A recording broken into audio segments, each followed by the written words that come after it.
Bueno, Esther, muchas gracias por aceptar esta entrevista, por abrirnos las puertas de tu casa. Y bueno, hoy navegaremos un poco por lo que es el mundo de las agencias, el mundo de la gran empresa. Creo que confluyen varios temas que nos interesan mucho en el podcast. Pero antes de nada, siempre es de agradecer que un invitado saque tiempo de su agenda, pero cuando el invitado tiene un cargo de alta dirección, a veces incluso el techo, ¿no?, dentro de lo que es la filial de cada país, pues tiene más mérito. En tu caso, eh, diriges Havas Media Group en España. Es un grupo muy poliédrico, ¿no?, con 1000 divisiones que ahora nos contarás, pero para la gente que no está familiarizada con el sector de la publicidad o de las agencias, ¿qué es Havas? ¿Cómo de grande es Havas? Y luego pues la parte que le toca en España. Vale, encantada. Es un placer y siempre es un lujo tener una conversación para poder hablar, como tú bien dices, de mi casa, porque ya llevo unos cuantos años aquí y efectivamente es como si entrara a mi segunda casa. Grupo Havas es un grupo global de comunicación que aglutina, de hecho, sinceramente te diré que es de los grupos estructuralmente hablando más simple, ¿no? Son 3 networks que configuran Grupo Havas: una network de creatividad global, una network de agencias de medios y una network de agencias especializadas en el sector salud. A nivel global, más o menos, cada una de ellas pesa un tercio, un tercio, un tercio, y luego depende del mercado donde opera y del origen del grupo en cada mercado, pues puede haber más peso de una de las networks versus las otras, ¿no? Pero la realidad es que nuestro objetivo es poder ofrecer servicios de comunicación en su totalidad, entendiendo que cada cliente puede tener un ecosistema de colaboradores, pero asumiendo la responsabilidad de que sí tiene sentido que nuestros profesionales, a través de edificios como el que estamos ahora, que le llamamos Havas Village, puedan acceder a todas las disciplinas de comunicación que pensamos interesantes para las marcas.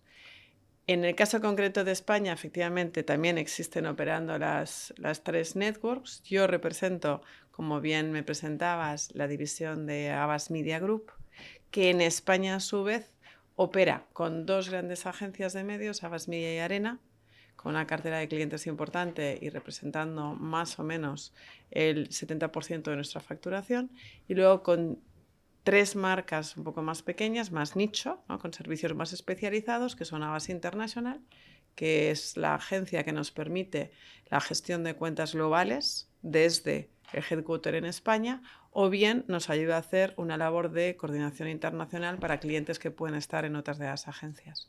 Proximia, que es una agencia especializada en retail y en comunicación de proximidad. O sea, tenemos oficinas en 15 provincias en todo el territorio a lo largo de España, y de igual manera estamos desarrollando un tejido súper interesante de empresas deslocalizadas que no tienen sus oficinas en grandes ciudades, que igual tienen volumen de inversión más pequeño pero una atracción espectacular, y donde probablemente una agencia grande no sería, ¿no?, objetivo para esas compañías, y en cambio Proximia está creciendo de una forma muy interesante. Y luego Difusión y Audiencias, que es una agencia que pertenecía a la network de creatividad hace unos años, que hemos integrado en la network de media y con la que estamos trabajando también sobre su cartera de clientes, que es espectacular.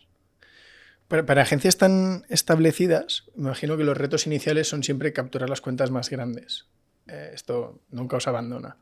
Pero para el caso de Havas, ¿se ha convertido el reto en el cómo poder dar servicio al cliente pequeño? Absolutamente. Absolutamente. O sea, sí es cierto, tiene mucho que ver con la propia evolución de las empresas que invierten en publicidad. No es tanto que para una empresa como Havas nos interesara solo las cuentas grandes, no es así. Lo que pasa es que si tú te remontas a nuestros orígenes, nosotros somos la raíz de las agencias de medios en este país, pues hace más de 40 años, en aquel momento los que invertían muchísimo en publicidad y eran susceptibles, ¿no?, de querer trabajar con una agencia, eran anunciantes que tenían un volumen de inversión interesante. Y en cambio, lo que sí se pensaba, para mí, o sea, no era correcta la percepción, pero aquel tejido empresarial de las pymes, ¿no?, que de hecho son las que desarrollan la economía en este país, o las pequeñas empresas, pues entendían que ellos no podían acceder a ese tipo de servicios o esa capacidad de inversión publicitaria. Eso ha cambiado radicalmente. radicalmente. O sea, esto podía ser hace 40 años y de hecho nosotros seguimos estando muy bien representados. Somos la agencia probablemente que más anunciantes del IBEX tenemos configurada nuestra cartera, pero la inversión publicitaria crece en una tipología de cuentas de tamaño inferior. De hecho, en los últimos, yo te diría década, pero sobre todo en los últimos 5 años, lo que dinamiza el sector y la inversión publicitaria son cuentas que tienen un promedio de inversión por debajo de los 3 millones. Y efectivamente ahí es donde nosotros estamos creciendo de forma espectacular. Si analizamos nuestra cartera, ahora no te sabría decir exactamente los pesos, pero probablemente más del 60% o 70% en número de clientes son cuentas de medianas, son cuentas de tamaño medianas, pequeñas. Una cuenta que tenga un presupuesto de 3 millones, eso me imagino que será que varía bastante, pero ¿en qué se traduce? ¿Son empresas de 200 empleados, de 300? O sea, No, más o menos. depende. Fíjate, no está correlacionado el volumen de la inversión publicitaria con la dimensión de la compañía. Sí puede tener que ver con el sector donde operan o puede tener que ver con su ámbito de negocio. Es decir, una compañía que la venta final de su producto va a consumidor, aunque tenga intermediarios, que tenga un distribuidor de por medio, pero que su comunicación va destinada a consumidor final, invierte mucho más en publicidad porque tiene que incentivar esa demanda, esa deseabilidad. Una compañía donde gran parte de su negocio, su comunicación se tiene que virar a otro negocio, es un B2B, el sistema de comunicación y lo que se deriva inversión publicitaria como tal es menor, ¿no? Entonces, y no por eso son compañías más grandes o más pequeñas, al revés, te pongo un ejemplo importante. Todo lo que está vinculado al mundo de las .com, ¿no? Las .com, que hay compañías de todo tipo, de servicios, de venta, de consumo. Sí. Esas compañías, si su objetivo es vender al consumidor final, tienen que activar comunicación. Si no, ¿cómo sabe el consumidor final que puede acceder a ese producto, ¿no? en un .com? Y son compañías que inicialmente, cuando empiezan a desarrollarse, invierten desde el minuto 1 para incentivar la demanda y son compañías pequeñas, ¿no? Que luego cogen escala. O sea, no está correlacionado con la dimensión de la compañía. ¿Y cuál podría ser una cantidad de un muy buen cliente, alguien que, por entender los números que se mueven en el sector de la publicidad, un presupuesto llamativo? ¿Cuánto podría ser Un al buen año? cliente tampoco tiene por qué ser por su volumen de inversión, un buen cliente para nosotros ahora es aquel que entiende la comunicación en un sentido muy amplio y que entiende que la comunicación dentro de las áreas del marketing es una palanca fundamental de sostenibilidad de negocio. ¿Por qué digo sostenibilidad de negocio? Porque si solo dijera una palanca importante para vender, que obviamente sí, solo estaría mirando el corto plazo. Si no miro en términos de sostenibilidad, la comunicación es una palanca fundamental, no solo para lo que vendes mañana, sino para lo que venderás el año que viene y de aquí 5 años, ¿no? Entonces, es esa gestión entre el corto, el medio y el largo plazo. Entonces, un buen cliente es el cliente que entiende eso, que cree en la comunicación, sí, como no algo que hago porque me parece que me da... que me permite estar en el top of mind o que me da visibilidad. No lo hago por eso, lo hago porque es fundamental, por términos de negocio.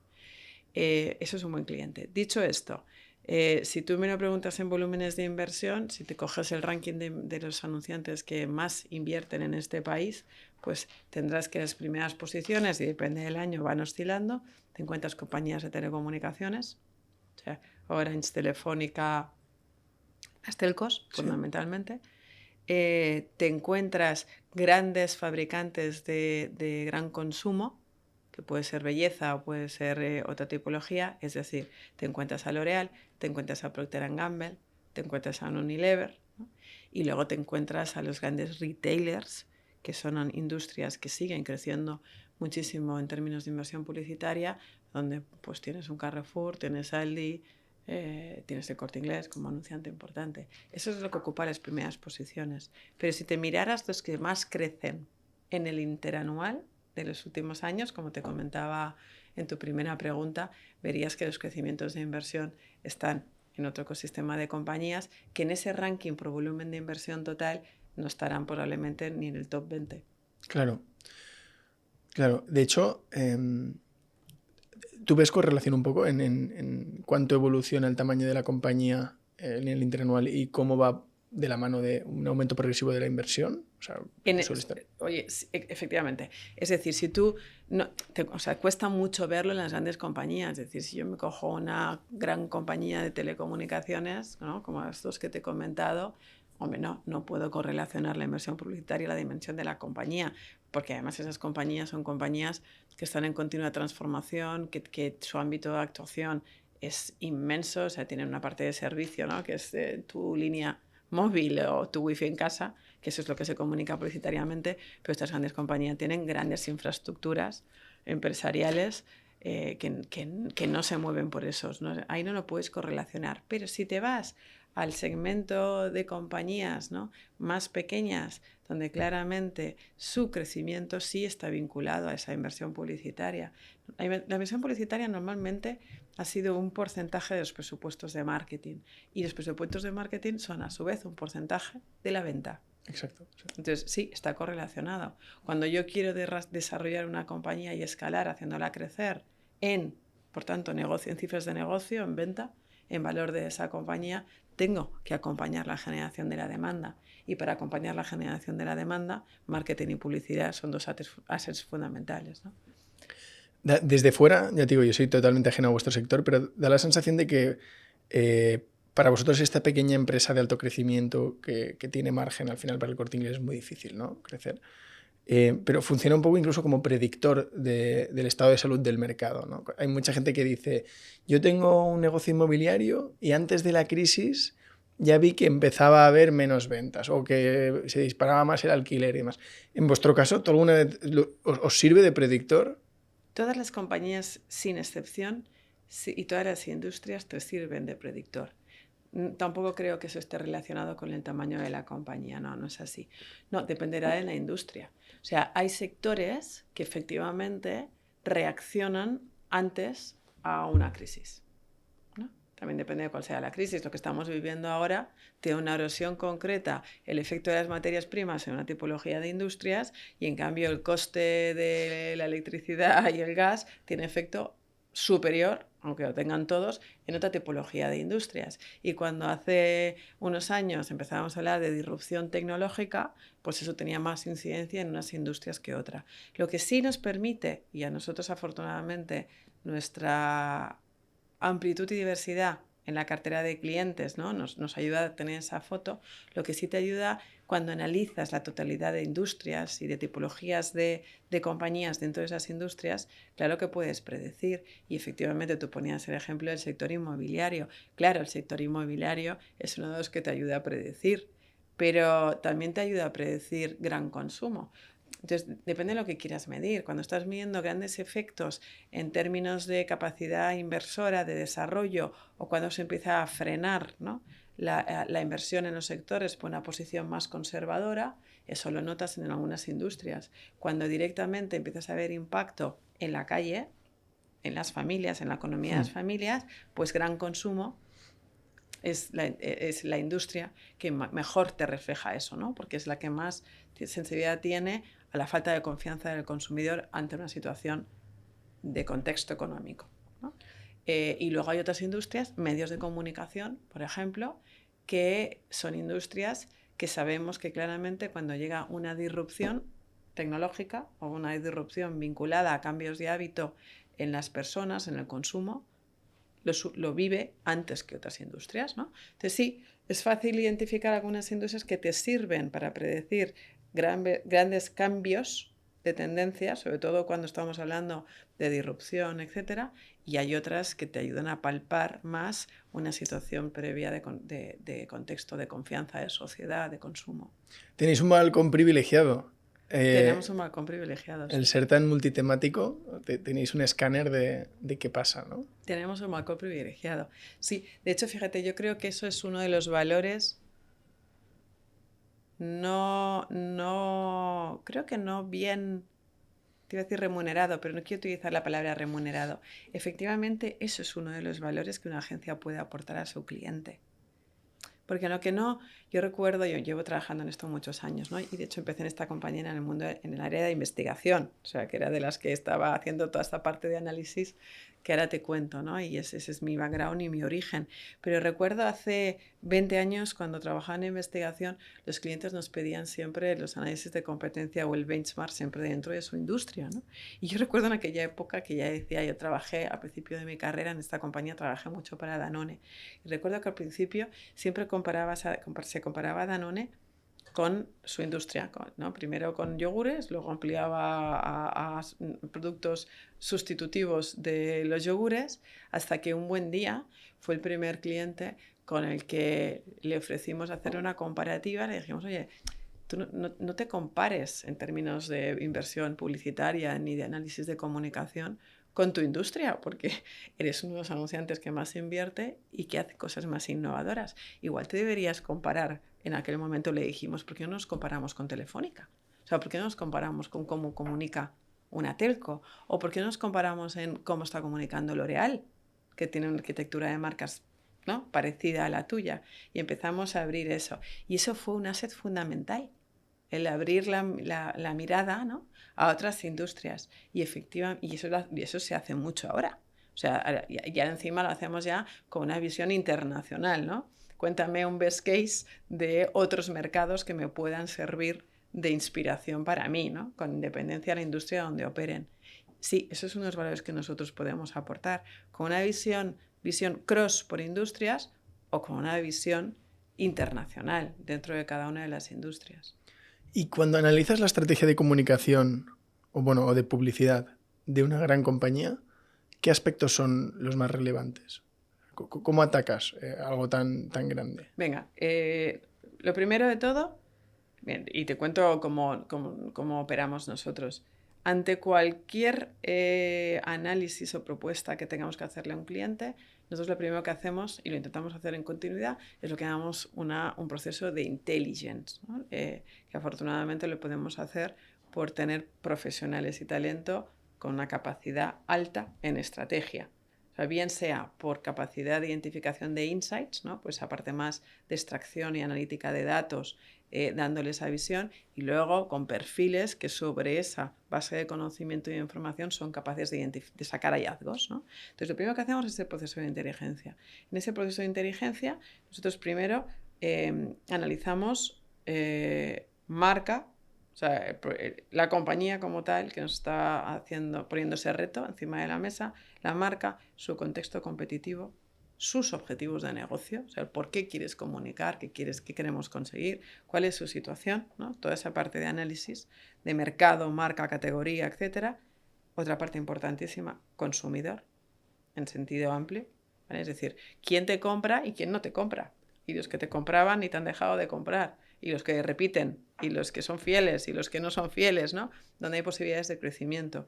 Y sobre todo, que yo creo que esto es un valor que nosotros como agencia estamos dando y es un valor diferencial, entender ese consumidor más allá de sus actos de compra o más allá de su perfilado sociodemográfico, sino entender ese consumidor en el contexto que está viviendo, ¿no?, que es algo más cualitativo, te diría, ¿no? Pero un mismo comprador de una marca hoy, por el contexto económico, por el contexto de guerra, por la situación de incertidumbre, no se va a comportar igual, aun siendo comprador de esa categoría, de esa marca, de cómo lo hacía hace un año, ¿no? O sea que entender ese contexto es muy importante. Entender los valores asociados a la toma de decisiones de las personas son muy importantes. Y el tercer bloque ahí sería todo lo que tiene que ver con profundizar en inteligencia de medios, ¿no? Al final es nuestro rol. Nuestro approach al conocimiento de los medios viene desde entender la importancia que los medios tienen para las personas. Y ahí es donde podemos conectar bien la marca. Entonces, eso es lo primero que hacemos, ese proceso de intelligence. De ese proceso de intelligence, que intentamos compartir con el cliente, ¿no?, aportar ese valor, enriquecerlo, obviamente, con conocimiento del cliente y con nuestro conocimiento, e implica muchísima inversión en investigación. De ahí acabamos definiendo cuál debería ser la estrategia de medios de comunicación idónea para cumplir los objetivos que tengamos encima de la mesa, ¿no?, en base a ese conocimiento. En esa definición de la estrategia, esa parte de desarrollo de la estrategia, es donde analizamos pues todo. Cuánto invertir, dónde invertir, cómo invertir, ¿vale? O sea, calendario temporal, inversión, distribución de esa inversión por medios y por soportes, qué contenido deberíamos poner en cada uno de esos medios y de esos soportes. Y la última fase es cómo lo vamos a medir, que tiene que ser siempre, obviamente, asociado a los objetivos que nos hayan marcado. Si el objetivo es venta, deberíamos medir el resultado de eso en venta. Si el objetivo es hacer un lanzamiento, ¿no? Y saber a cuánta gente alcanzo, pues tendría que medirlo en datos de alcance o en datos de notoriedad o en datos de consideración, ¿no? O sea, siempre medirlo en base a cuál era el objetivo inicial. Me parece muy interesante porque yo pensaba desde fuera que las grandes empresas no tendrían que hacer esta auditoría, que empieza casi desde cero. Es muy común en startups o en empresas que están empezando o que quieren activar alguna palanca de crecimiento, que llegan a ese punto de obsesión, de análisis del camino de inicio a fin del cliente. El otro día leía que el fundador de Nest, el termostato, explicaba un poco cuál había sido su proceso de obsesión por entender al cliente, pero no solo lo que tú decías, quién me compra y quién no. Entonces, él decía que quería convertir el termostato, que probablemente era algo feo, ¿no? en una pieza casi de colección, una pieza de arte, un elemento de la casa. Entonces él decía, yo sé que la persona que coge el Nest y lo pone en el carrito es su nombre, pero quien va a decidir si eso vuelve a la tienda o se queda en casa es su mujer. Entonces, el diseño en el espacio de compra está pensado para el hombre, el diseño del producto y cómo se integra con el espacio está pensado para la mujer. Claro. Que esto, al margen de que alguien pueda decir que refuerza estereotipos y demás, estadísticamente estaba sustentado, ¿no? en comportamientos de cliente. Entonces, esto a mí me parece una genialidad. Es de esas historias que luego te gusta contar porque dices, no es intuitivo plantearlo de esta manera, pero tiene mucho que ver con lo que acabas de contar. Total, absolutamente. Y de hecho, no es intuitivo. Y de hecho, o sea, una de las áreas de mayor crecimiento en los últimos 2-3 años, y lo va a ser en los próximos, esto es lo que está vinculado al mundo del CX, ¿no? Del Customer Experience. Es exactamente eso. O sea, el valor de un cliente cada vez es mayor, porque cada vez es más complicado retener a ese cliente. Porque la oferta es más amplia, ¿no? Porque el set de consideración y de opciones de compra se ha ampliado, porque ya no solo compras en tu ámbito de proximidad, sino puedes comprar a nivel global, ¿no? Entonces, efectivamente, cada vez es más importante ese conocimiento y esa investigación en continuidad, porque el valor de cada uno de los clientes y la retención de ese cliente cada vez es mayor. Cuando digo que el valor del cliente es mayor, es que cada vez cuesta más captar al cliente. Literalmente. Y retener al cliente. Eso sí, es, sí. ¿eh? Los costes de adquisición. Es un tema de coste. Esther, una de las cosas que me parecía interesante tratar contigo es la figura del directivo, ¿no? Cuando tú ya no eres solo responsable por tu trabajo, que no sé si en algún momento lo llegas a ser, sino además del cuidado, de la motivación, de la atención a la gente que reporta a ti directamente. ¿Cómo es esa parte cultural de gestionar equipos, gestionar personas? Pues fíjate, es la más complicada y por eso también la más satisfactoria y la más enriquecedora.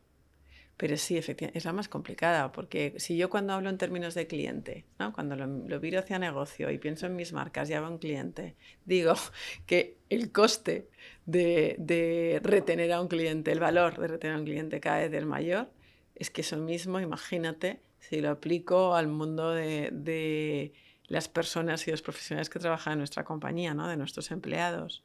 Pues si me preocupa pensando en una marca, imagínate cómo no me va a preocupar pensando en la sostenibilidad de nuestra propia compañía. O sea, sí, es importantísimo, es difícil porque aplica la misma regla, ¿eh? O sea, si nosotros en un contexto y en un mundo comercial entendemos que casi tendríamos que conocer a cada uno, casi no, vaya, deberíamos conocer casi a cada uno de nuestros clientes, pues exactamente igual.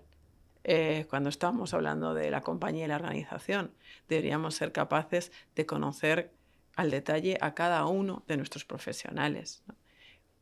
Por un lado. Por otro lado, ¿por qué me parece a mí personalmente súper enriquecedor? Porque a mí me apasiona pero eso cada uno tiene su pasión, ¿no? Yo hace años decidí ya que, aparte de que me sigue encantando mi trabajo y hablar con mis clientes y con los medios, etcétera, pero ya hace muchos años ya que me di cuenta que lo que me retenía en esta compañía y lo que me apasionaba era las personas. O sea, a mí me apasiona el comportamiento humano en todos los sentidos. O sea, me apasiona, me encanta irme a cenar a un sitio y intentar evaluar qué está pasando en las mesas de alrededor, ¿no? Y no es por un tema de cotilleo, como me dicen a veces en mi casa, ¿no? Que estás más cotilleando en la mesa al lado. No, me apasionan los comportamientos. Observo mucho, yo voy por la calle y me fijo en las personas. Me subo a un avión y cuando me quiero dar cuenta, casi estoy intentando imaginar, ¿no?, la vida que tiene el que está sentado en la fila de al lado, porque igual ha hecho algo que me ha llamado la atención. No es que me fije en todo el mundo, pero igual hay algo que me ha llamado la atención. Entonces, me apasiona eso a nivel personal. Entonces, como creo que el ser humano es extraordinario, con toda la amplitud de esta palabra, pues creo que en esa parte de ser extraordinario tiene una capacidad increíble de sorprender. Y la capacidad de sorprender, hay veces, cuando ya me lo llevo a compañía, organización, a cultura, que esas sorpresas son favorables y otras, voy a decir, nunca desfavorables. Unas son muy favorables y las dos son complejas. Pero es muy complicado establecer patrones que sirvan para todos. Porque cada persona tiene su casuística. Hay veces que aunque creas que intuyes, ¿no?, que cuando aplicas una medida en la compañía o cuando tomas una decisión de cambio organizativo, ¿no?, o bueno, todas las cosas que tenemos que hacer casi de forma continua en las organizaciones y en las compañías, tienes que hacer un análisis de riesgos y tú prevés, intentas estimar cuál va a ser la aceptación de eso. Y luego lo que te das cuenta es que hay una parte que por mucho que hubieras intentado predecir, te va a sorprender. Y no te imaginarías por qué. Y es porque las personas vivimos las situaciones, nos comportamos en las compañías o nos preocupa más un contexto u otro en función de lo que nos pasa en todo nuestro ámbito de vida. Y cuando cruzan esta puerta, esto es un contexto de empresa. Y lo que siente una persona hoy depende de lo que le ha pasado cuando ha salido hacia afuera de la puerta. Y eso no tenemos por qué saberlo, ¿no? Entonces, eso es lo que le pone ese componente de sorpresa, de ser extraordinario. A mí me parece súper enriquecedor. Es muy complejo y sin lugar a dudas es, dentro de todas mis responsabilidades, la que más tiempo mental me ocupa. Bueno, esto es consecuencia a veces de la cultura, ¿no? La gente a veces interpreta la cultura de una empresa como la evalúa de si funciona o no en base a que todos se sientan cómodos, incluidos, felices. Y a veces no. La cultura es una herramienta de exclusión. Es decir, que la cultura funcione es lo que ha demostrado que esta persona no encaja, ¿no? Bueno, fíjate, la cultura tiene dos miradas diferentes, la cultura de una compañía. Porque es verdad que en la propia definición del propósito de la compañía y de los valores asociados a ese propósito, la compañía intenta marcar una cultura, ¿no?, que definen esos valores. Eso es la parte que la compañía puede impulsar. Pero luego la otra realidad es que la cultura de una empresa la hacen las personas. La compañía, desde su propósito y la definición de sus valores, puede establecer cómo le gustaría que fuera esa cultura. Pero la cultura de la compañía sí acaba siendo la suma de las personas que la configuran. ¿Sabes? Y entiendo que tu reflexión va exactamente hacia ahí. Cuando, por ejemplo, ¿qué pasa cuando tú compras una compañía, haces una operación de M&A, ¿no?, de Merchant Acquisition? La compañía que tú compras viene con una cultura diferente. Es un punto importante cuando evalúas operaciones de ese estilo, es entender la cultura. Sobre todo no cuando compras. Yo creo que lo evalúan más los que van a vender, ¿no? Es a quién voy a vender, cómo empata la cultura de esta compañía con la cultura que yo tengo en la mía, ¿no? Cómo le va a impactar a mis empleados. Y en la medida de lo posible, lo lógico es que se unan cosas, ¿no?, que tienen que converger. Pero esos procesos son complejos. Porque cuando una compañía crece en esas operativas, no es nuestro caso ahora, pero cuando una compañía crece por operaciones de adquisición, esa es su forma de crecer, crecimiento externo. La cultura tiene tantas como operaciones de adquisiciones ha hecho. Y conseguir unificarla no es cosa que pasa de un día para el otro, ¿eh? Eso tiene una atracción. Por contra, te diré, compañías como la nuestra, que tienen una historia y que el origen inicial en España, ahora somos grupo multinacional, proviene de una compañía familiar, eso condiciona, en nuestro caso en positivo, nuestra cultura. O sea, esta compañía, concretamente en España, sigue teniendo arraigados y en el ADN valores que vienen de cuando hace 40 años empezamos a operar, y son valores muy positivos, ¿eh? También te das cuenta que cuando esa es la parte buena, y el nivel de compromiso de los empleados aquí sigue siendo espectacular. Nuestra rotación es baja, muy baja, comparada con la media del sector, incluso en los equipos de digital. Ese es un buen dato. Nuestra salud es alta, nuestro nivel de engagement en clima laboral es muy bueno, está por encima del promedio de compañías de nuestra industria, y estamos creciendo en los últimos años. O sea, todo es fantástico, pero también es verdad que cuando tú tienes que impulsar transformación y cambio, tienes que evaluar cómo provocas ese cambio, ¿no? Entonces, cuando tienes arraigado en una cultura, hay veces que lo que se arraiga en una cultura, más allá de los valores, a lo mejor no te es igual de válido. Entonces, también tienes que estar evaluando lo que es un asset, un valor, y quieres mantener, cuidar y preservar de lo que a lo mejor necesitarías, ¿no? Cambiar o reformular. Y también, ¿no? Tiene esa parte, no te diría no es negativo lo que estoy diciendo, simplemente lo que digo es que hay que ser muy consciente de dónde vienes, qué conforma tu compañía hoy, y sobre todo qué vas a necesitar que conforme tu compañía en el medio plazo. Y dentro de eso, igual que pensamos en capacidades, pensamos en producto, pensamos en cartera de clientes, pensamos en equipos y en talento, hay que pensar en la cultura, ¿eh? Y en los valores. Sí, mira, una de las cosas que yo creo que conseguimos en este podcast es que cuando vienen altos directivos, muchas veces en entornos distendidos se relajan un poco y te dicen, oye, pues ahora está bien, pero sí que es verdad que si me llegas a preguntar hace un año te habría dicho, todo roto. Pero es parte del proceso que se rompe, se construye, se rompe, se construye. Javier Bernal, que estuvo aquí, era uno de los máximos directivos del BBVA, al que enviaron de consejero delegado cuando BBVA compró el mayor banco de Turquía. Y él contaba, y dice, imagínate, llegar a Estambul. Choque cultural ya es lo de menos.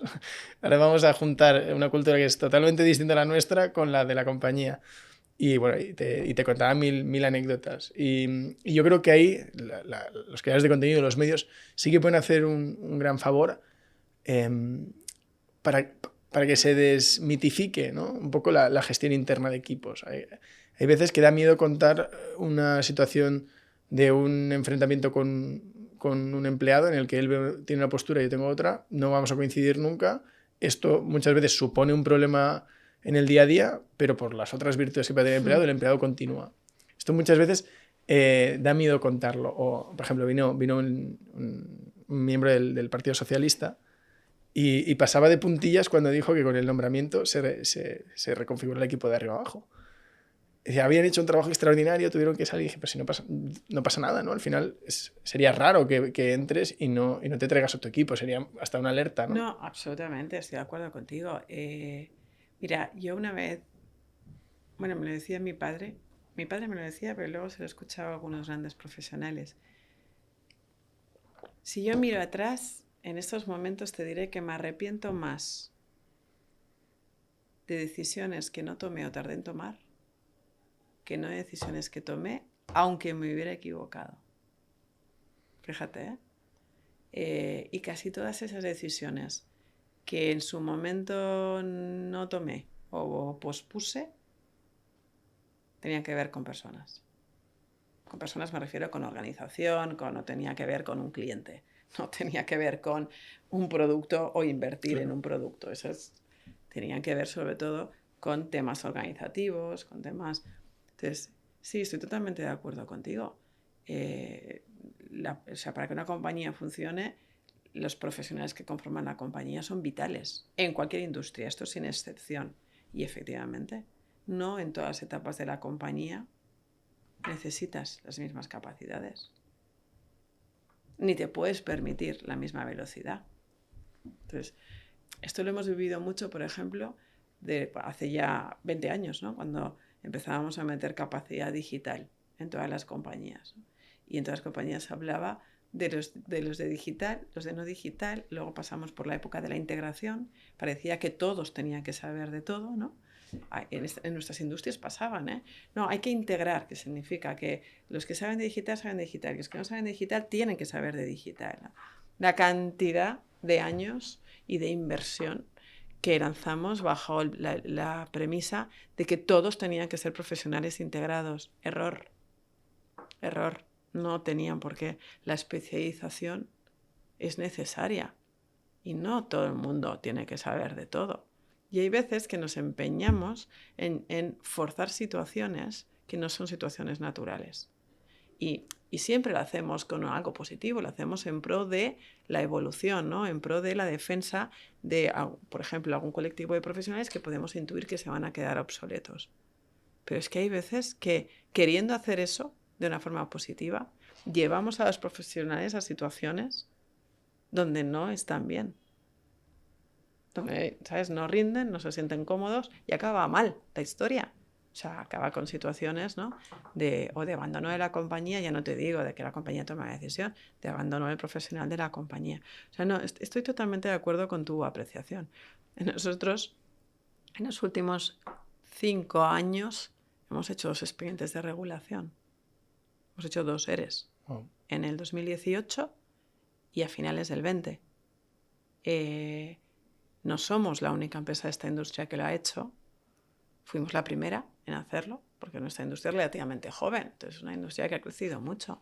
Cuando nosotros tomamos la primera decisión de hacer un expediente de regulación, no fue un tema de negocio, que es lo que parecía, ¿no? Lo que se publicó y lo que efectivamente, pues, obviamente que hubiera hecho lo mismo, nuestros competidores quisieron dar a entender. No tenía absolutamente nada que ver con eso. Ostras. O sea, nuestra cuenta de explotación aguantaba perfectamente. Lo que sí había es una erosión de producción y lo que sí había una erosión de producción lógica y acorde al mercado y había una necesidad de cambio. Y lo que era real es que nosotros éramos una compañía muy grande, estructuralmente hablando, la más grande del sector dentro de España, en un momento donde hacía falta tener un movimiento rápido, más ágil y más flexible. Nuestra estructura era un hándicap, no una ventaja. Y luego, efectivamente, la facturación o los ingresos no sostenían esa estructura. Entonces, claro, hay que evaluarlo. Es un tema, o sea, no evaluarlo es un tema de no responsabilidad. Es al contrario. Entonces, yo no creo que, ya te aseguro yo, que ningún directivo entra en un expediente de regulación o provoca eso en su compañía si no está muy editado. Y cuando alguien decide hacer eso es porque es la mejor opción para hacerlo, ¿no? Luego también depende de la regulación de cada país. Aquí yo decidí, yo soy de las que pienso que cuando tienes claro que hay que tomar una decisión, mejor tomarla cuanto antes, implementarla y empezar a construir el día después, ¿no? Hay otras medidas, que es ir posponiendo, ir fragmentando esa decisión y al final te han pasado 2 años para acabar en lo mismo, ¿no? Así que sí, hay que tomar decisiones clarísimas cuanto antes. Poner una decisión tampoco ayuda a un profesional. O sea, yo siempre he intentado aplicar que yo siempre intento comportarme con los demás como me gustaría que se comportaran conmigo. Y los otros no tienen por qué estar de acuerdo, ¿eh? Pero yo siempre, porque me educaron así, defiendo la transparencia y la honestidad. La honestidad sobre todo, me parece respeto hacia la persona. Y yo espero que el día que esta compañía decida que no cuenta conmigo, la primera que se entere sea yo. ¿No? Ahora lo digo porque ocupo esta posición, pero lo he pensado desde que empecé a trabajar, ¿eh? Hoy un día estás en el sitio correcto y das el 200% de ti y habrá un día que o ya no puedas dar el 100% de ti, o no quieras dar el 100% de ti, o no seas lo que la compañía necesita. Y eso más vale saberlo, ¿eh? Desde el primer día. Y como yo pienso así, y lo único que espero es que se comporten con ese nivel de honestidad conmigo, yo intento hacer lo mismo. Desde fuera, paraliza cuando ves a alguien con determinación. Alguien que da la sensación de que no tiene miedo en las decisiones que asume, o que si tiene miedo no se nota. Bueno, no sé si paraliza. Bueno, ¿sabes qué pasa? Que también yo creo que dentro de las empresas, yo llevo 25 años en esta empresa. Empecé siendo muy jovencita. Y he crecido dentro de la compañía. O sea, estoy encantada de ser así. Ahora soy la máxima responsable de la network de media. Pero trabajo con gente que me enseñó a mí. Conforme yo iba creciendo en los niveles, me costó tiempo entender que un día alguien te enseña a ti, ¿no? Y o es tu jefe. De golpe llega un día que estás al mismo nivel. De golpe llega otro día que te conviertes tú en el jefe de esa persona. Esto, ahora lo miro hacia detrás y se me sale la sonrisa, pero en aquel momento decía, ¿yo cómo voy a ser el jefe de la persona que me ha enseñado, ¿no? Afortunadamente, jamás he tenido ningún problema, ni a lo contrario, sigo trabajando con gran parte de esos profesionales. Pero en esa evolución, no te puedes imaginar cuando ya ocupaba una posición de alta dirección, y me sigue pasando ahora, yo entro por la compañía, yo sonrío bastante, ¿no? Ya lo has visto. Y me sale de forma natural, pero de golpe un día tienes algo en mente o sales de una reunión que ha sido un poco más complicada, ¿no? O yo qué sé, o has dormido mal. Y ese día entras por la compañía y por lo que sea, no estás sonriendo como lo haces otros días, ¿no? Yo no me daba cuenta hasta que fui consciente que es que la gente te mira, ¿eh?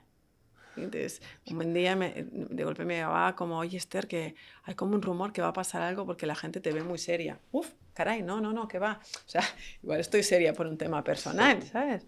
Entonces, eso también hay que... Eso no es tanto determinación, lo que sí hay que ser muy consciente que a mí me costó porque habían crecido en esta compañía y yo entraba, pues sigo entrando en esta compañía como entré el primer día que entré hace 25 años. Pero claro, la gente no me mira igual que cuando hace 25 años.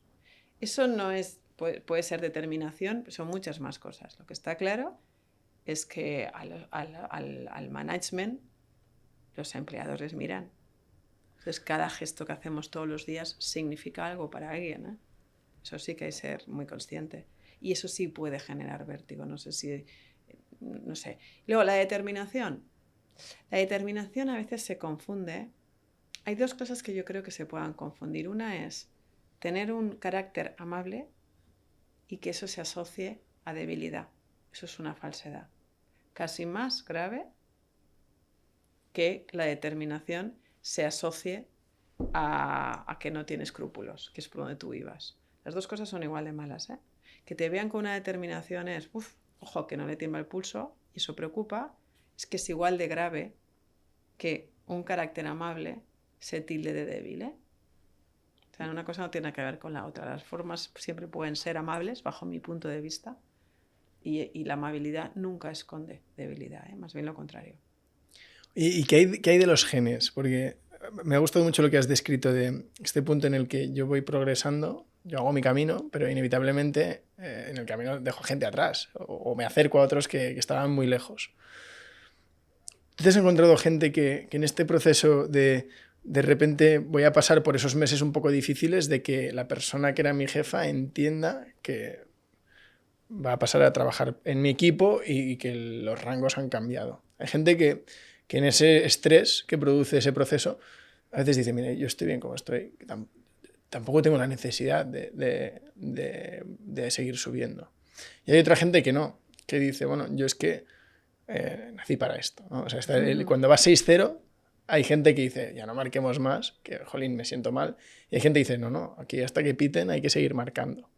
Entonces, este gen el que diferencia al uno y al otro. Mi caso no es el segundo, ¿eh? También te digo, o sea, no, yo no, nunca hubiera pensado que iba a llegar a ocupar esta posición. ¿Pero los has encontrado? ¿Has visto los dos Sí, casos sí, de claro cómo? sí, claro que he visto los dos casos, sí. Sí. Yo te puedo hablar desde mi experiencia personal. A mí lo que me mueve, y afortunadamente en esta compañía hay mucha gente que le mueve eso, es la curiosidad.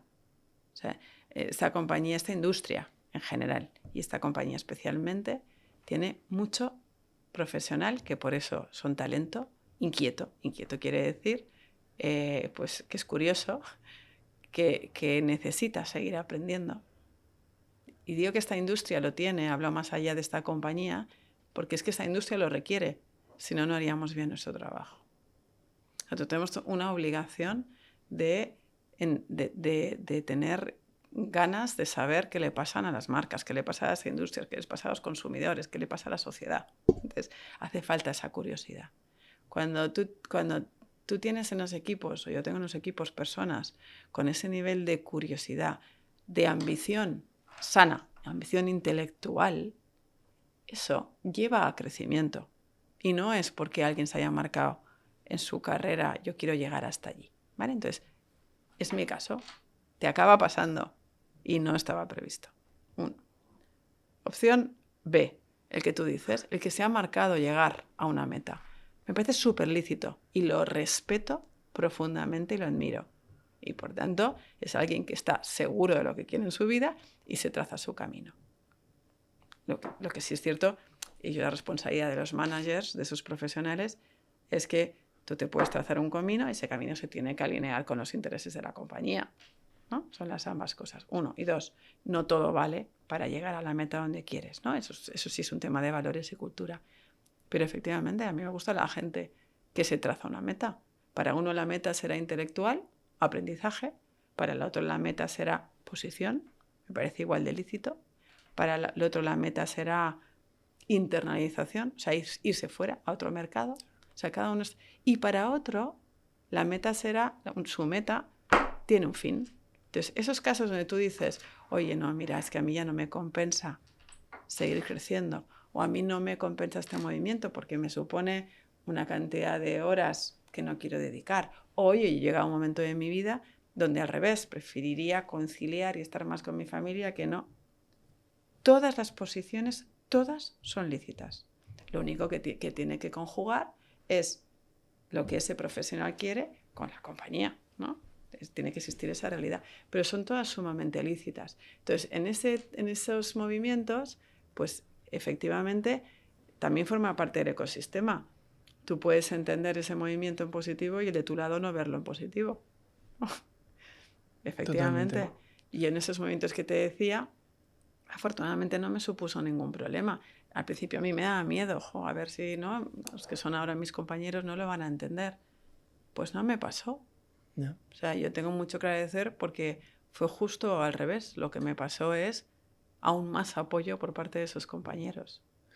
Lo que está claro es que esto que estamos discutiendo, dependiendo de en qué contexto lo enmarques, la opinión de la gente cambia totalmente. Porque si tú hablas de empresa, te dicen, no, hombre, el que está ahí obsesionado con subir, este seguro que es un tiburón y es mala persona. Pero si le pones una raqueta en la mano y lo llamas Rafa Nadal, dicen, es un héroe. O lo llamas Cristiano Ronaldo, lo llamas, da igual, futbolistas. En el deporte es inequívoco. O sea, al final, que tú llegues depende de que el otro no llegue. Porque no hay dos mejores del mundo. Así ¿no? es. Pero se le ve un aspecto heroico y en el mundo de la empresa, que es muy parecido, tiene este aire de Hollywood, ¿no? Que no sé, Hollywood nos ha hecho sospechar. Entonces, a mí me gusta cuando cualquiera de los dos se comenta y dicen, oye, pues este tío es un profesional, ¿qué nivel de entrega? Pero bueno, siempre hay que jugar bien con los ejemplos. Respeto, confianza y autoconocimiento. Son las dos cosas. Respeto y confianza es lo que hará que en esa terna el que no crece respete al que ha crecido. Respeto y confianza. En una compañía, cuando hay una posición abierta y hay que promocionar, efectivamente hay uno que es promocionado y otro que no. Lo lógico que debería pasar, si la compañía lo ha hecho relativamente bien, es que el que no es promocionado respete la decisión de la compañía porque confía en la compañía y en el profesional que ha sido promocionado. Entonces, respeto y confianza son dos fundamentales. Tercero, autoconocimiento. Mira, yo cuando no lo llevo a términos de personas, que es más delicado, lo llevo cuando hablamos de nuestros competidores, ¿no? Cuando nosotros estamos en un proceso de concurso y estamos compitiendo contra otras dos agencias y parece que estamos como criticando, ¿no? Para decirlo de alguna manera, aquello que han hecho los demás. Mi reflexión siempre es, ¿no? O al revés, o estamos diciendo lo que los demás tienen que no tenemos nosotros, ¿no? Es que eso es lo acertado. Las fortalezas de tu competidor son tus principales debilidades. Entonces, la excusa de verlo es que para ellos es una fortaleza, no. El problema no es que ellos lo tengan con fortaleza. Es lo que tú ves como fortaleza en los otros, es tu debilidad. Esto aplica exactamente igual. Si en un proceso de selección uno no ha sido seleccionado y tú no, es que lamentablemente, te guste escucharlo o no, algo tiene mejor que tú o más necesario para la compañía en ese momento, ¿no? Entonces, si a esa parte de autoconocimiento, ¿no? y la aplicas a seguridad personal, lo analizas y lo entiendes. Pero oye, ¿cuáles han sido los criterios de selección? Esto y esto, fenomenal. Efectivamente, en esto la otra persona es mejor que yo. Sí, no es común tener esa capacidad práctica, ¿no? de asimilar las cosas. Yo una cosa que me gustó mucho de Joe Rogan, Joe Rogan es una persona que para unos es un crack y para otros pues es un tipo un poco raro, pero bueno, a nivel de podcast mundial pues es probablemente el referente. Él siempre ha dejado claro cuál es su ideología política y nunca votaría al Partido Demócrata, le gustaba Trump, o sea, es un tipo que siempre ha sido muy transparente. Pero de repente gana Biden y el tipo lo que dice es, oye, pues es mi presidente. No, yo no le he votado, pero ahora hay 4 años y, oye, pues a intentar ayudar en lo que se pueda, ¿no?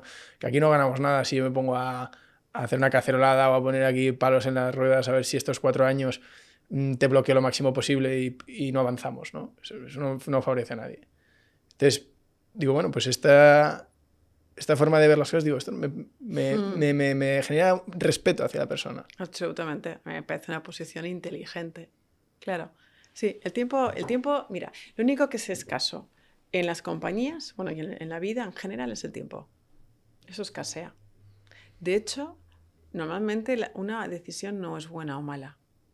Lo que te condiciona que sea buena o mala es cuándo has tomado la decisión. Es el tiempo. O lo que tardas en implementar. Siempre es el tiempo, la variable concreta. Entonces, como el tiempo es el bien más escaso en los negocios y en la vida, hay que invertir el tiempo en lo que vale la pena. Entonces, efectivamente, esa posición me parece súper inteligente. Es por qué vamos a perder el tiempo en algo que no depende de nosotros. La terapia de grupo, como digo yo, ¿no? Tiene que durar de una forma limitada. Eso ya está. Tú te haces un poquito, sacas todo lo que tengas que sacar, nos desahogamos, esto es sano, también en la vida personal, y luego pones el foco en lo que puedes cambiar, en lo que no puedes cambiar, ¿para qué vas a poner el foco? Hay que llorar rápido, ¿no? Un poco. Claro, efectivamente, hay que llorar rápido. Hay que llorar, por eso hay que llorar, pero es importante, ¿no? Esto nos pasa. ¿Qué tal tienes la semana? Uf, hoy fatal, pero nos vemos un par de días y ya se me habrá pasado, ¿no? Exactamente. Sí, ese es el punto para mí, ¿eh? Ole, ¿cómo estás? Pues tengo un mal día. No te preocupes que nada, que mañana, cuando me vuelva a levantar, no se me haya pasado. Sí, así es. Qué bueno. Oye, ya vamos a ir terminando, pero me ha recordado la conversación hace más o menos 4 o 5 meses estuvo con nosotros uno de los vicepresidentes del Banco Santander. Y Javier Rogla, entre muchos cargos, tenía uno que era un marrón, porque le habían nombrado como la persona que gestionaba y se encargaba de dar feedback al C-Level del Santander. Como ese es un perfil de directivo que muy pocas veces recibe feedback, pues le habían nombrado a él, un vicepresidente que por lo menos te tomen en serio, ¿no? Si va a recursos humanos a lo mejor hay mucha distancia. Entonces, alguien muy ejecutivo que se encargará de ser constructivo. Y él decía, el feedback tiene que ser accionable. Bueno, empezó a hablar un poco. Y en esa conversación le dije, oye, Javier, uno de los grandes CEOs que ha pasado por el podcast nos decía que se encontraban muchos directivos que firmaban el empate. Es decir, yo en mi mandato puedo no petarlo, pero no puedo liarla. Entonces, son tipos que están ahí un poco encorsetados. ¿Tú te lo has encontrado? Y me decía, no directamente, pero lo entiendo perfectamente.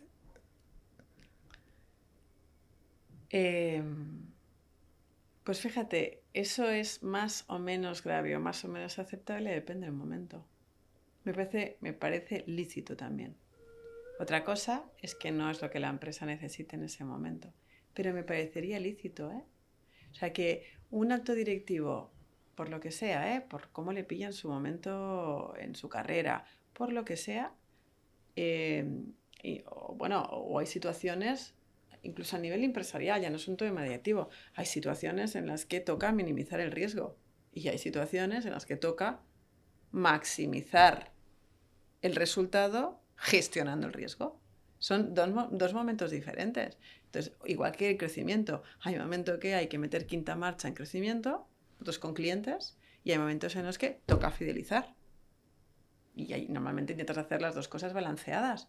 Pero tú sabes que si tú pones tu foco en crecer, crecer, crecer y capturar negocio, algo erosionas, ¿no? Entonces, claro, hay que los negocios y la vida es un tema de equilibrios, siempre. Y la balanza no siempre tiene que estar igual. Hay veces que tienes que poner más en el lado derecho, otros más en el izquierdo y otros equilibrar. Entonces, claro, que hay posiciones en las que un directivo puede decir este año toca que cuanto menos te vean mejor. Fenomenal. Desde un punto de vista de la persona me parece lícito. Ahora la compañía, por tanto, también tendrá que tomar las decisiones que correspondan. Si tú como directivo estás en un momento de mejor no hacer ruido y casi que no me vean ni para bien ni para mal, y la compañía lo que necesita en ese momento es que el 100% de sus directivos saquen pecho, pues entonces efectivamente puede ser lícito el comportamiento por parte del directivo no alineado con la necesidad de la compañía. ¿No?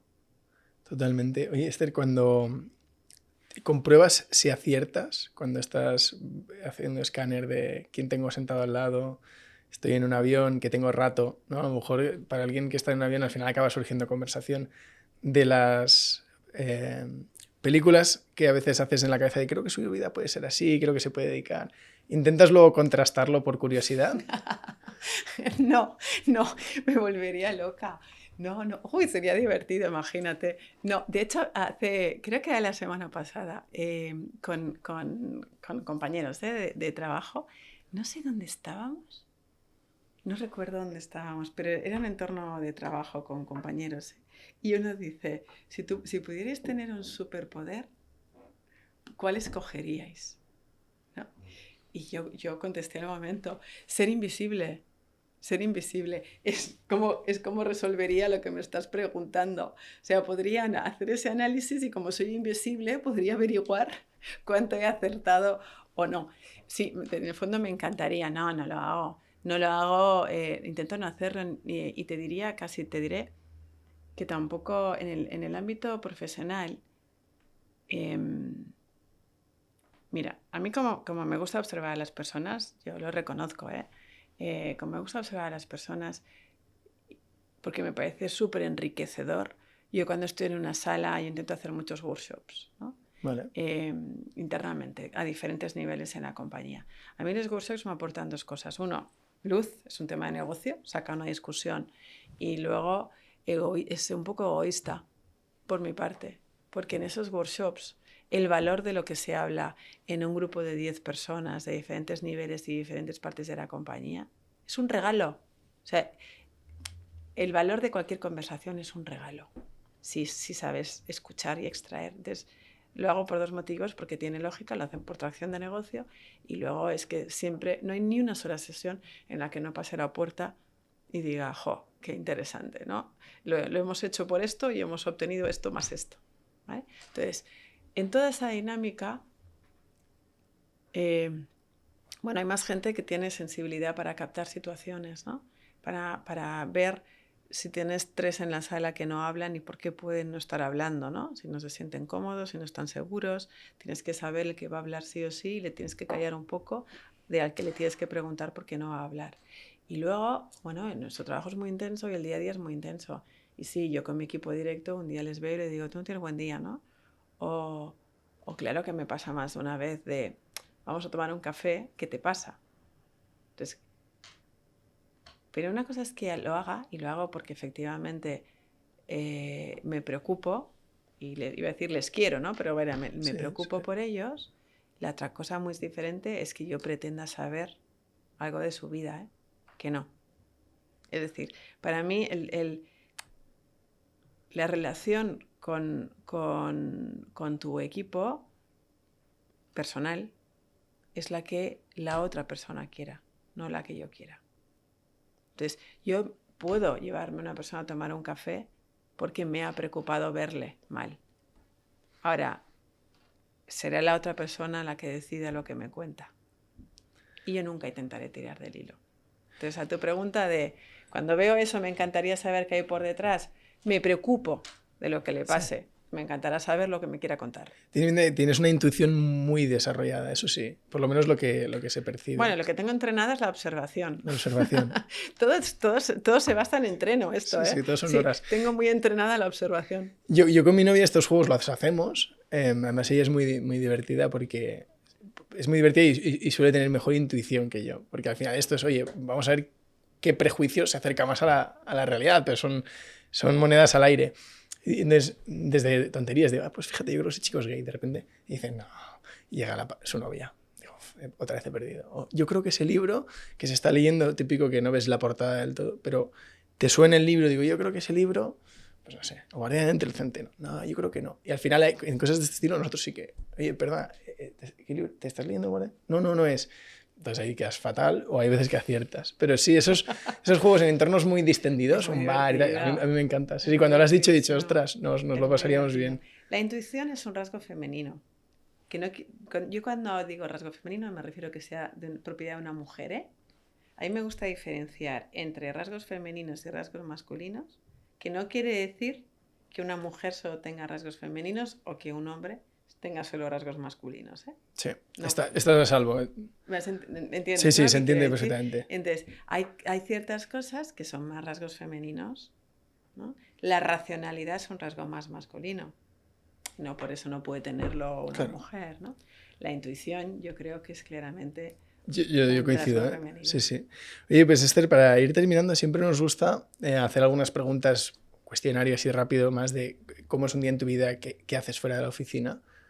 Casi toda la entrevista ha sido de negocio, pero nos interesa mucho oye, en tu tiempo libre, si es que lo tienes, ¿en qué se te van las horas? Lo tengo, sí. ¿En qué ocupo las horas? Pues muy sencillo.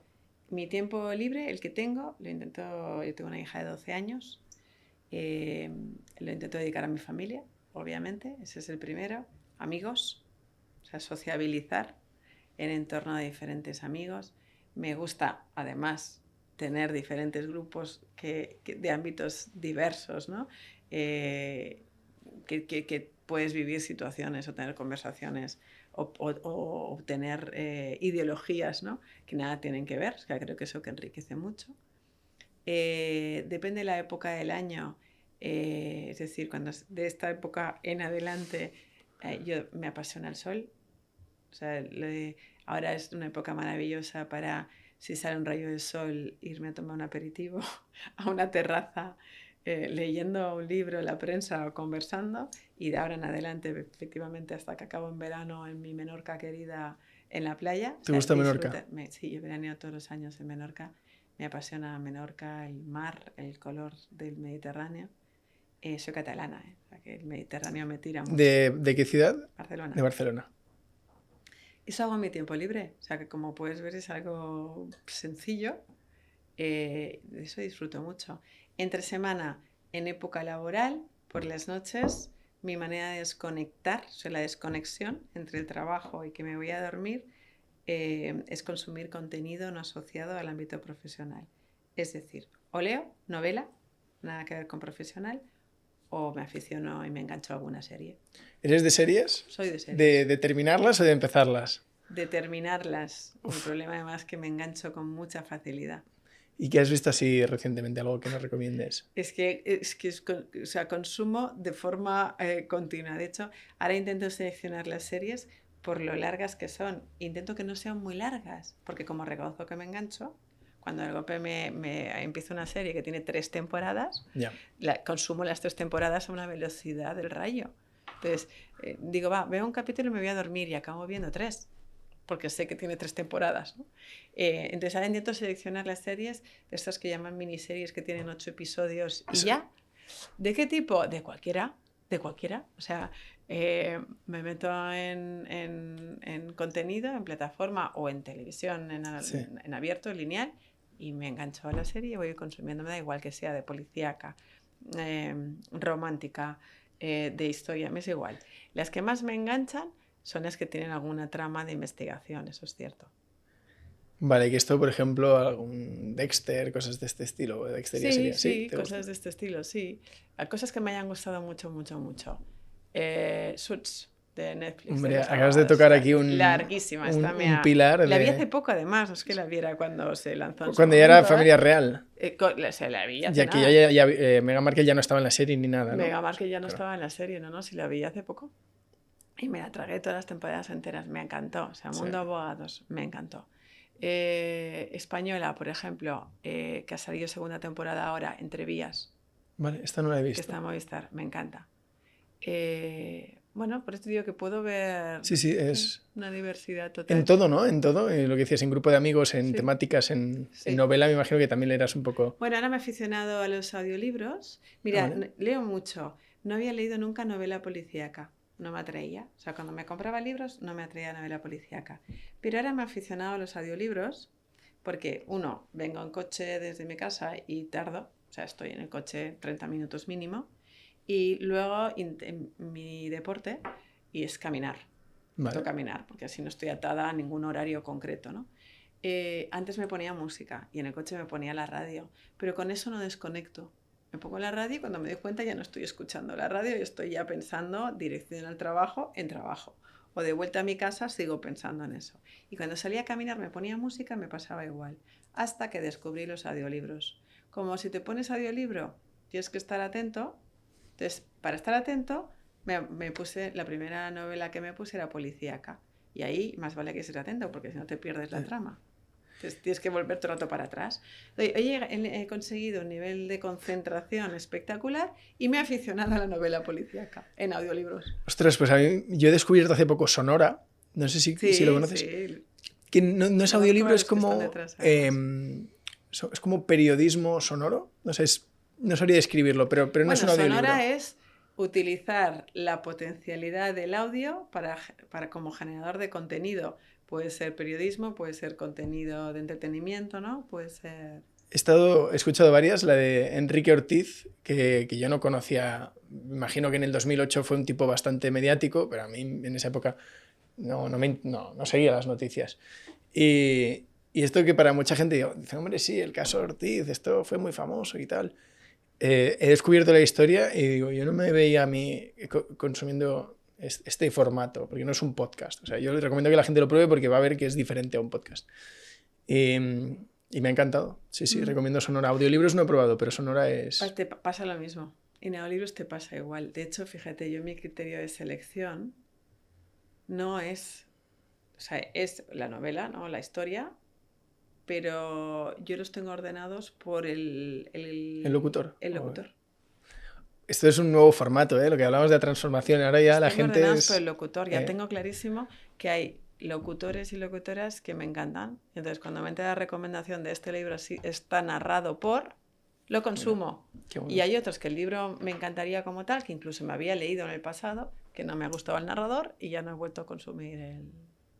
Es lo de la transformación de los empleos. Hay algunas industrias que han sufrido un golpe, pero el doblaje se ha ido hacia un formato que hace 20 años nadie pensaba en audiolibro. Es interesante. Pues Esther, para terminar, te vamos a hacer las 5 preguntas rápidas. Venga. La primera es un libro. O podríamos decir un narrador, si quieres. Mira, si me lo llevo así de ocio, me han encantado la trilogía del Valle de Baztán de Dolores Redondo. Ha salido aquí. Creo que el último invitado nos recomendó uno de Dolores Redondo. Una aplicación sin la que no podrías vivir, que no es necesariamente WhatsApp o no es necesariamente la que más utilizas, pero una aplicación que digas, pues esto es un producto hecho para mí. que no hay ninguna sin la que no pudiera vivir, es la verdad. Las que más consumo, Instagram y WhatsApp y LinkedIn. Vale. Un restaurante.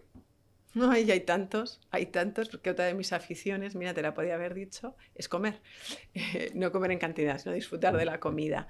Un restaurante, es que mira, te diré, desde el Cisne Azul, que te hacen unas setas de León con huevos y foie, que me encanta, y es un sitio pequeñísimo que está en Chueca, Vale. se llama Cisne Azul, tipo tasca, taberna, y me apasiona.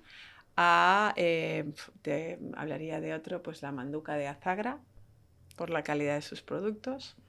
Es uno de los que voy más cuando tengo comidas de trabajo, pero vaya, que te podría enumerar un montón. Pues mira, hay uno en Menorca, al lado de Ciutadella, ¿sabes?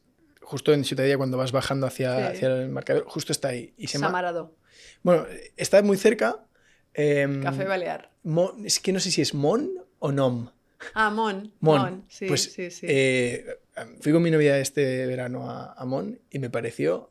Sí. O sea, no sé si has estado, pero... Sí, he estado. Ahí me encanta justo que bajas la rampa, el primero que hay en la derecha, justo en la esquina, se llama Samaradó. Buenísimo. Y es arrocería, ¿no? Es arrocería. Vale, me suena porque todo el mundo me ha hablado. Yo estaba en Menorca un par de veces solo, pero me lo recomendaban y mi novia eligió Mon y dije, bueno, pues no sé. Y me pareció espectacular. Sí, o sea son que muy buenas esa zona. Lo recomendamos. La última compra que has hecho en Amazon. La última compra que he hecho en Amazon. Un producto de cabello. Y para terminar, una canción que te guste, que nos recomiendes. Ostras, hay muchísimas también. En música también tengo gustos muy diversos. Te diré. Que me haya marcado más The Wall de Pink Floyd. Qué bien. Oye, pues Esther, ha sido un placer. No te volveremos a entrevistar en mucho tiempo. Pero en 2 o 3 años te escribimos y nos ponemos al día. Estaré encantada. Un placer. Gracias.